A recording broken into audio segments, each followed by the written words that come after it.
নমস্কার বন্ধুরা, আজ তোমাদের সাথে একটা নতুন ভিডিও নিয়ে চলে এলাম। নতুন বছর উপলক্ষে আমরা গিয়েছিলাম পিকনিকে এবং বড়বাবু আমাকে ছাড়তে গিয়েছিল। এইটা আমাদের বাসে করে আমরা চলে গিয়েছিলাম নেপাল বর্ডার।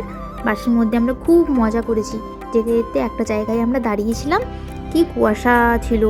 তারপরে আমরা ব্রেকফাস্টটাও সেরে নিলাম। ব্রেকফাস্ট হয়ে যাওয়ার পরে আমরা চলে গেলাম আবার আমাদের উদ্দেশ্যে। আমরা পৌঁছে গিয়েছিলাম ফতেপুর সীমাচল বিওপিতে, আমাদের এসএসবির বিওপিতে পৌঁছে গিয়েছিলাম। জায়গাটা খুবই সুন্দর। তারপরে আমরা বসেছিলাম চেয়ারে। তারপরে একটুক্ষণ বসার পরে আমাদেরকে নিয়ে গিয়েছিল নেপাল বর্ডার দেখাতে। নেপাল আর ভারত বর্ডার যেহেতু ওপেন বর্ডার, সেহেতু কোনো তার জালি বা বর্ডার সামান কোনো ইয়ে নেই, শুধু পিলার দিয়ে ডিফারেন্ট করা আছে। আমি তোমাদেরকে ওই পিলারটাই দেখালাম।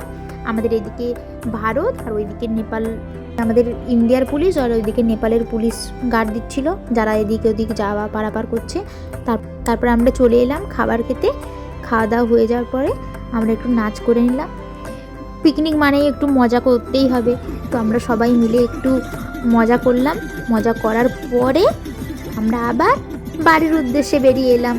আজ এই পর্যন্তই আমাদের একটা ছোট্ট সুন্দর মুহূর্ত তোমাদের সাথে শেয়ার করলাম। কেমন হয়েছে বা কেমন লেগেছে তোমাদের কমেন্টে জানিও। টাটা।